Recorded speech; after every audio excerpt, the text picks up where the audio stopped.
Então, que a graça do nosso Senhor Jesus Cristo, também o amor de Deus, o Pai, e a comunhão do Espírito Santo seja conosco também durante esse tempo agora de reflexão, tempo de palavra.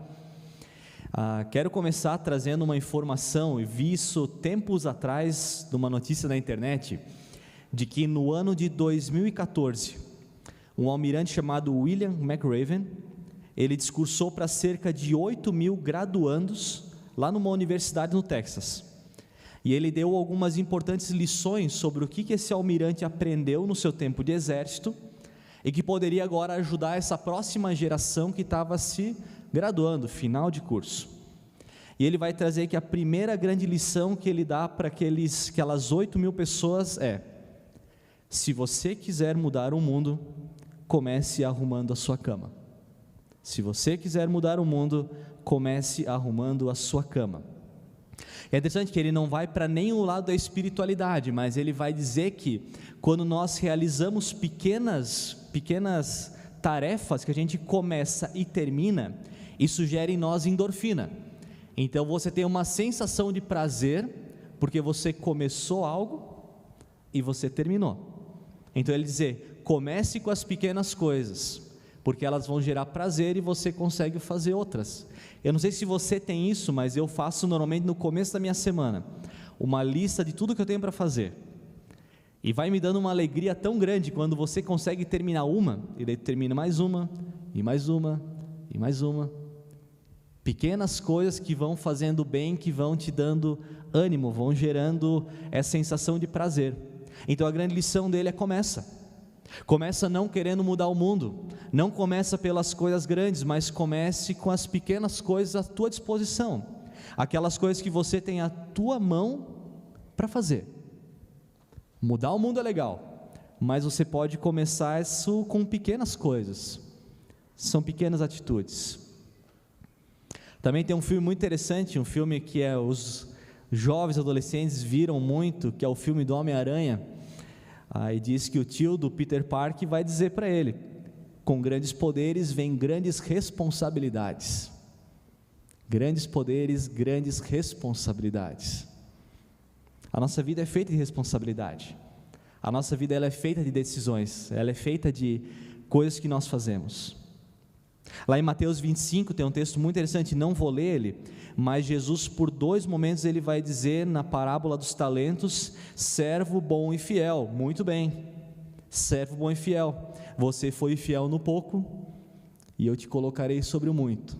2 vezes, no mesmo texto ele diz: você foi fiel no pouco, sobre o muito eu te colocarei. Ganhou pouco, lidou bem, com zelo, com cuidado, com responsabilidade, Deus falou que colocaria ele sobre coisas maiores. Então a minha grande questão é uma pergunta para mim, quem sabe para todos nós, é como nós temos conduzido a nossa vida, diante das decisões que nós temos que tomar, diante das responsabilidades que cada um de nós tem, como nós temos conduzido a nossa jornada, trabalho, família, relacionamentos em geral, própria igreja, como nós temos conduzido essa nossa trajetória. Tem gente que espera a vida acontecer de braços cruzados, sabe aquela pessoa que acha que num passe de mágica tudo vai cair do céu, e tudo vai melhorar, e tudo vai ficar bom, e tudo vai se resolver.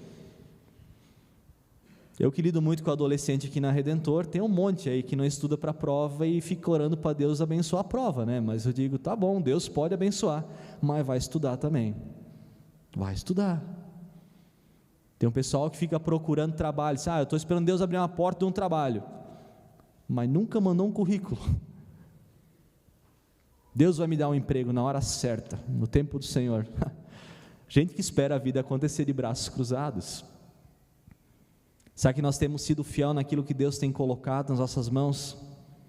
Como nós temos nos posicionado com a nossa vida? Como a gente tem conduzido cada dia que nós temos? Quais decisões e ações nós temos tomado? Ou nós também nos tornamos pessoas que esperam tudo acontecer e torcem para tudo dar certo no fim das contas? Tem um texto que eu li tempos atrás, eu quero compartilhar ele com você nesse tempo de culto, lá de Romanos, que é um texto que muito me inquietou e me inquieta até hoje. Então, quando eu aproveito os cultos para trazer tudo aquilo que me inquieta, E vou compartilhando com você, e também oro para que isso também ecoe no teu coração como ecoou no meu. Um texto lá de Romanos, no capítulo 2, texto muito especial do versículo 17 em diante. Eu vou ler ele em duas partes. Eu vou começar lendo logo no versículo 17 da NVI, onde vai ser dito o título que a NVI coloca: os judeus e a lei. Ora, você leva o nome de judeu, apoia-se na lei e orgulha-se de Deus. Você conhece a vontade de Deus e aprova o que é superior, porque foi instruído pela lei. Você está convencido que é guia de cegos, luz para os que estão em trevas, instrutor de insensatos, mestre de crianças, porque tem na lei a expressão do conhecimento e da verdade. Até aqui primeiro vou ler, depois eu continuo. Então, só para a gente se localizar um pouco, existe um público-alvo aqui nesse texto, que são esses cristãos que estão reunidos nessa localidade chamada Roma. E aqui especificamente agora Jesus vai tratar com os judeus que estão aqui reunidos, com algumas palavras que são bem duras depois, e talvez a gente poderia olhar e dizer: bom, mas se é para aquela turma que está em Roma, se é para aqueles judeus, então não é para nós. Quero te lembrar que tem textos bíblicos que eles são atemporais, eles falam para todos os tempos e realidades, e esse é um texto que você vai entender um pouco mais depois, o porquê que ele faz tanto sentido também para nós. Mas o texto bíblico ele não ficou preso numa limitação de espaço-tempo, mas ele continua ecoando e transformando gerações, e transforma também a nossa. E tem um detalhe interessante logo nesse começo, porque o texto vai dizer que ali há pessoas que conhecem a lei de Deus, conhecem a Escritura, aprovam aquilo que é superior. Então tem pessoas que conhecem muito de palavra, conhecem da Escritura, conhecem muito bem o que é certo e errado, eles sabem, conhecem biblicamente, eles conhecem a lei de Deus, não é a lei dos homens, é a lei de Deus, sabem, são profundos conhecedores daquilo que é certo e errado biblicamente, que o texto inclusive vai dizer que eles se consideram guias de pessoas, guias para as crianças, luz para aqueles que estão em trevas, instrutores para os insensatos. Então são pessoas que conhecem a lei, conhecem o certo e errado e começam a ensinar outros. Isso é algo muito bom, a gente poder transmitir conhecimento, aquilo que nós sabemos, certo e errado, a gente transmite. É o que eu faço com minhas filhas, por exemplo, eu transmito aquilo que eu creio. É o que a gente faz, vocês fazem com netos, com filhos, todos nós fazemos, você transmite aquilo que é certo e errado, e eles fazem isso baseados na própria palavra. Então nós temos um povo aqui que conhece, não é um povo ignorante com relação às Escrituras. E eu me pergunto, será que nós conhecemos as Escrituras? Será que nós temos conhecimento da palavra do próprio Deus? Será que é na palavra de Deus que nós temos procurado e a gente tem baseado a nossa vida para conduzir não só a nossa vida, mas ser luz também para as outras pessoas? Será que nós temos conhecimento de Bíblia? Bíblia, palavra. Será que nós temos buscado nos nutrir no Evangelho, na palavra de Cristo? Na Escritura que está disponível para nós, para você e para mim? Aquele povo conhecia. E será que nós conhecemos? Será que a Escritura tem sido usada por nós como balizador de certo e errado? Não o que o mundo diz, não o que os outros acham ou querem, mas realmente tomar a Escritura como norteadora da nossa trajetória. Palavra, conhecimento e prática. Conhecimento da palavra é essencial para nós como comunidade. É essencial quando nós falamos sobre como nós conduzimos a nossa vida, porque ela nos ensina, ela nos exorta, nos anima, nos direciona. Quando nós conhecemos a palavra, não é a gente conhecer uma história, mas a Bíblia fala da real história da humanidade.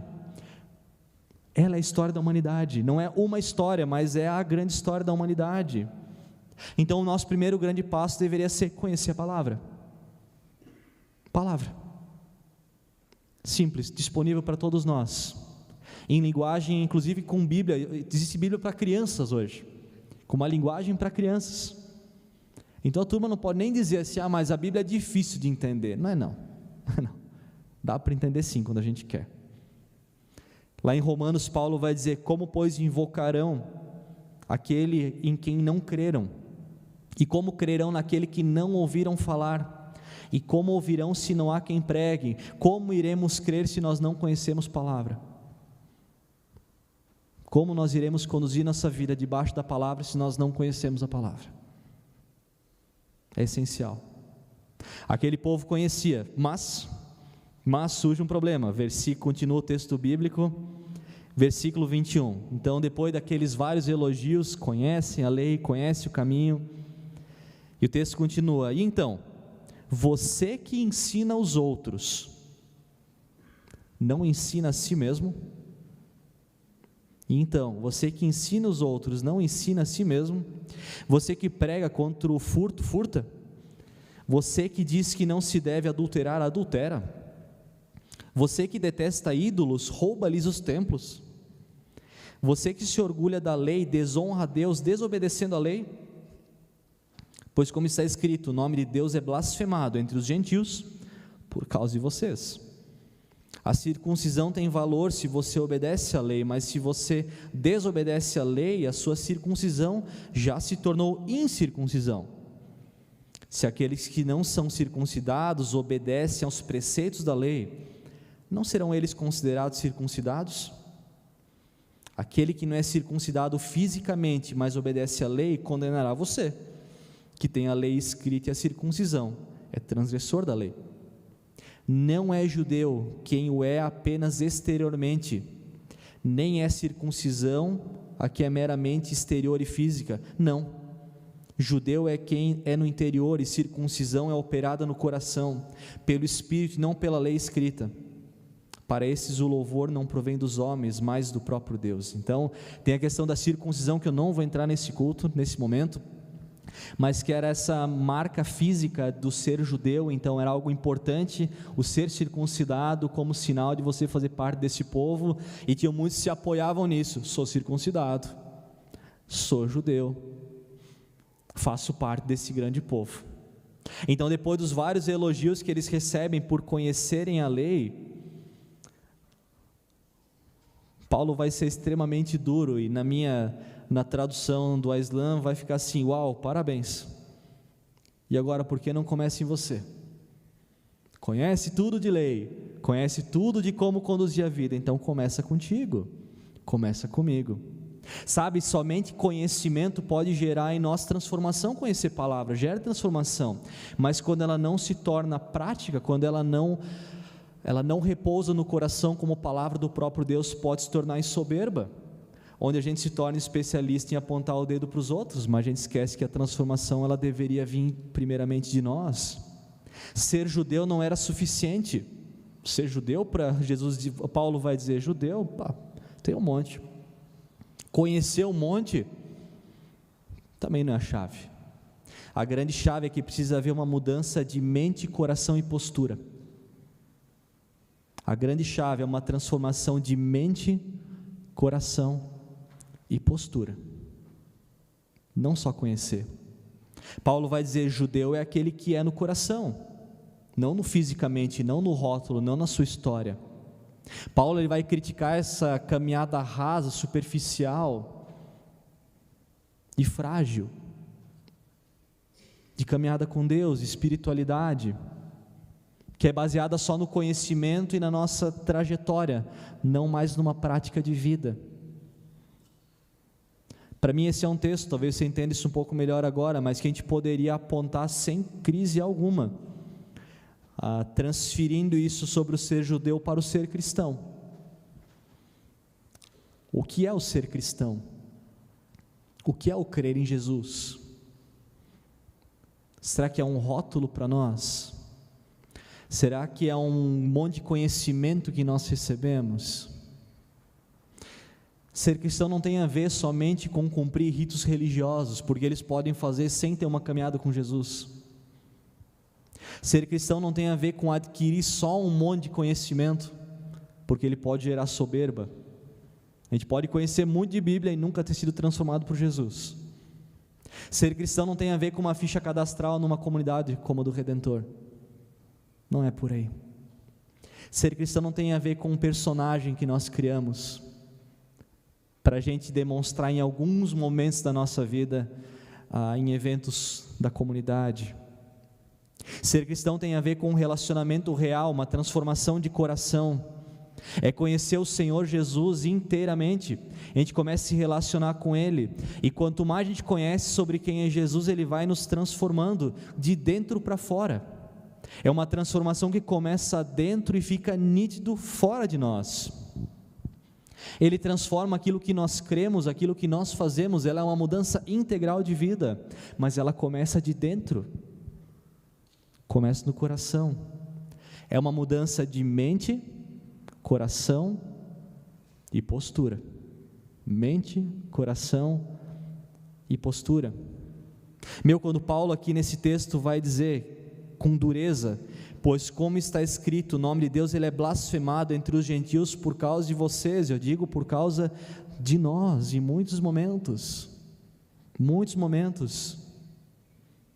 Paulo vai ser claro em dizer: tem pessoas que não gostam, e não é só não gostar, é zombar de Deus, é se colocar contra Deus. Sabe por quê? Por causa daquele povo, por causa hoje de nós.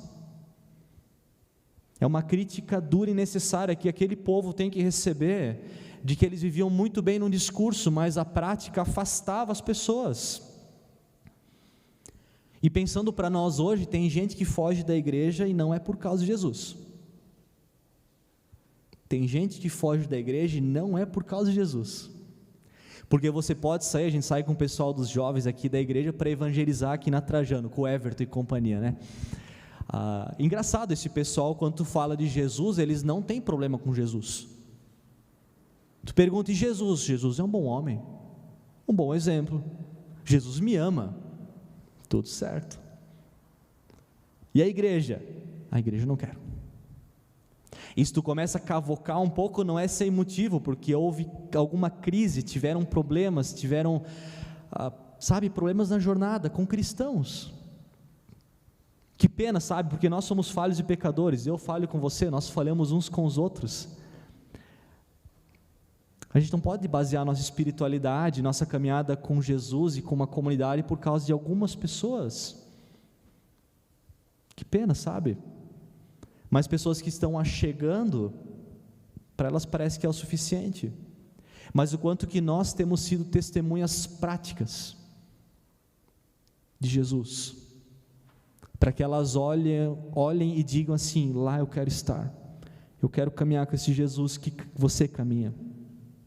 Sabe, Deus ele nos conhece profundamente. Isso é muito bom, porque Jesus conhece no momento em que eu tenho minhas crises, meus sofrimentos, meus dilemas com a minha mente, mas ao mesmo tempo Deus conhece o Aislan real que vocês não conhecem.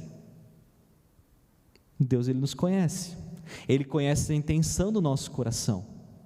Ele sabe o quanto de nós é personagem e o quanto que é real. Ele sabe.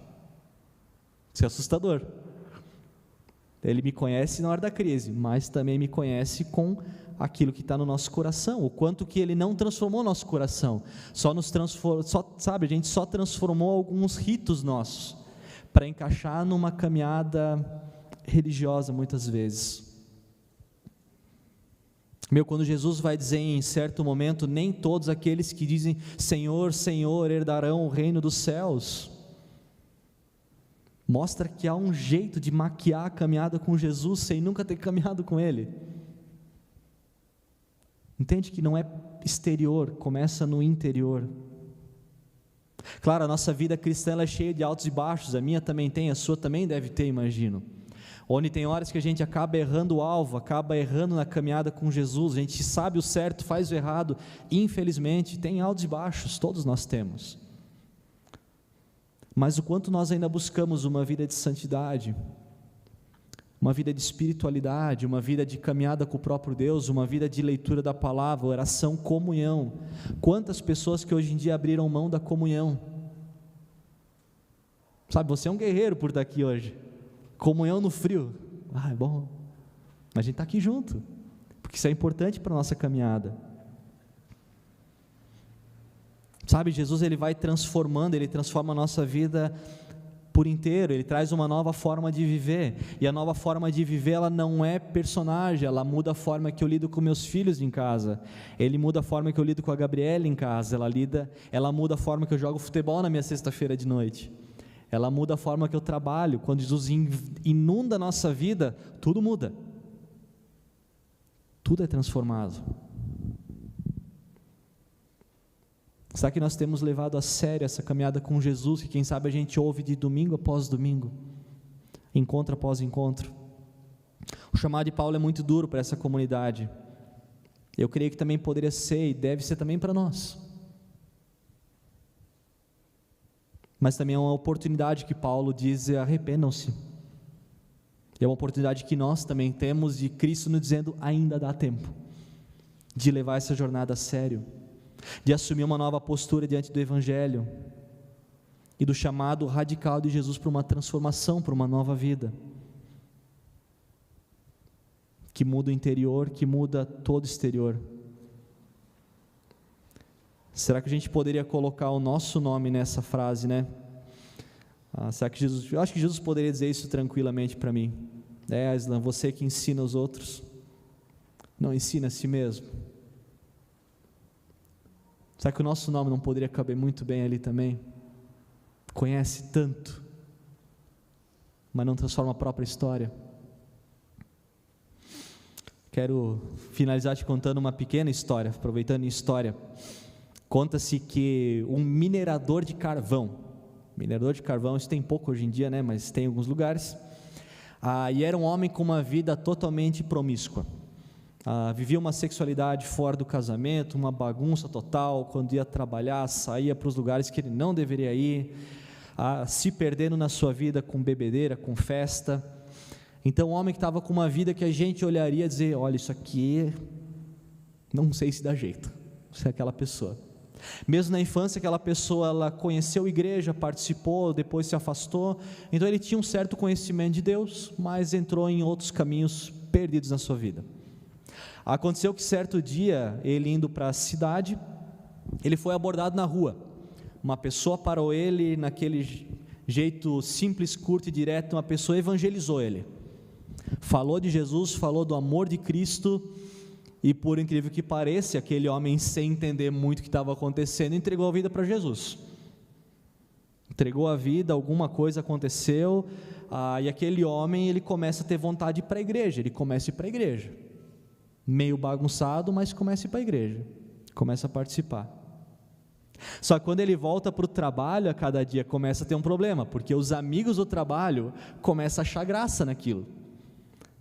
Aquele cara não podia mudar, aquilo tudo que ele fazia, não pode ser. Um deles pergunta para ele, o nome dele era Carlos: Carlos, você acredita que Jesus transformou água em vinho naquela festa que é relatada na Bíblia? Você acredita mesmo que é verdade? E o Carlos respondeu: olha, eu não sei se Jesus realmente transformou água em vinho naquela casa, eu não sei,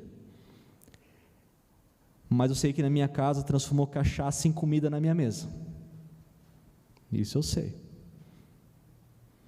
Não era um discurso, era uma transformação real. Qual a maior prova do milagre na vida dele? Era a vida dele, e as posturas que ele começa a tomar e começa a mudar. E continuavam perguntando: por que você acredita nos milagres de Jesus? Tem uns que parece que não fazem sentido. Ele diz: eu sei que não fazem, mas tem um milagre acontecendo na minha vida, algo está mudando. Bom, para piorar um pouco a situação, eles chegam para aquela mulher, a mulher dele começa a perguntar se aquilo tudo era real mesmo ou não, né? Sobre essa caminhada na igreja, agora que estava participando, e começam a pegar no pé da mulher também. Diz: mas essa história aí de Bíblia não pode ser real. E ela diz: olha, eu creio,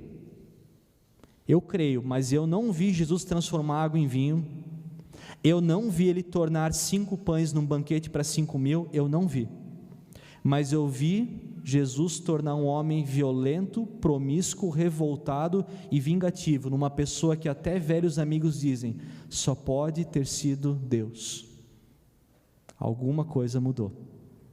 Alguém que é transformado pelo Evangelho, que gera transformação em toda a sua vida, começa lá dentro e começa a se tornar para fora. As pessoas dizem, algo mudou.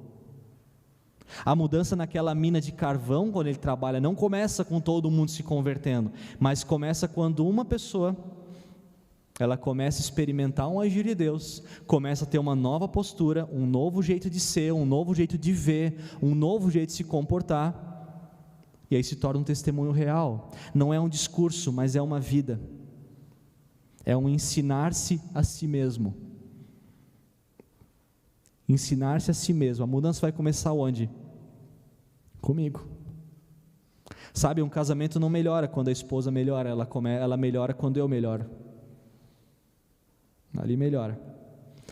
O trabalho não começa a melhorar com os outros mudando, começa a melhorar quando eu mudo. Igreja começa a ser diferente quando a gente decide se envolver nela. Nós desenvolvendo. Caminhada com Jesus muda quando ela sai do discurso de ouvinte para pessoas que dizem, eu quero viver algo novo. Tem coisa que eu não sei explicar, mas eu quero levar essa palavra a sério. Postura, vida. A mudança ela tem ordem lógica, eu vou finalizando por aqui. Primeira coisa, você precisa ser alcançado por Jesus. Essa é a chave.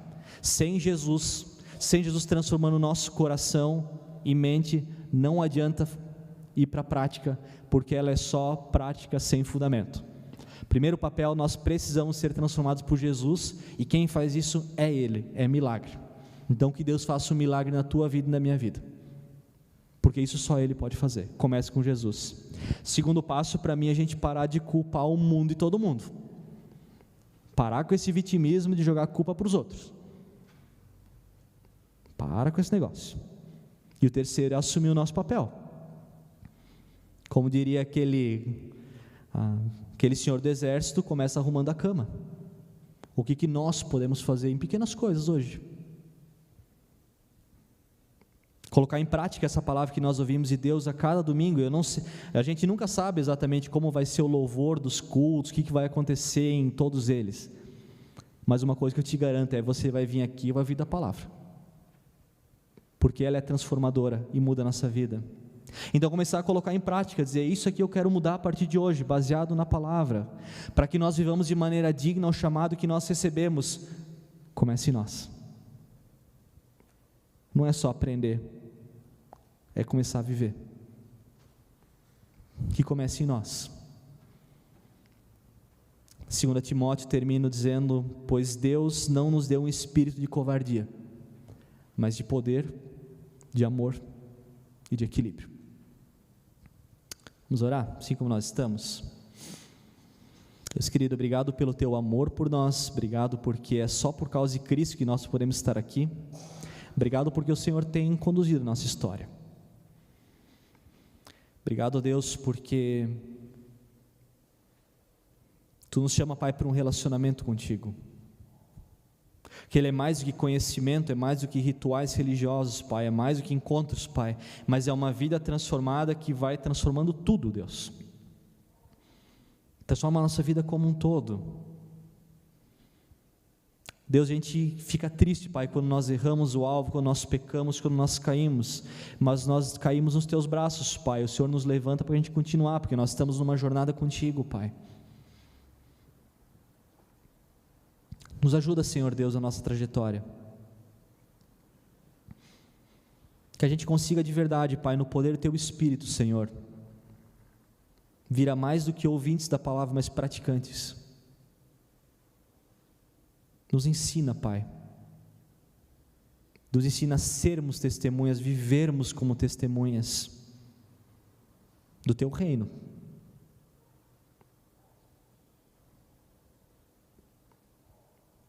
Que o Senhor faça um milagre em nossas vidas, Pai. Que isso comece em nós, Pai.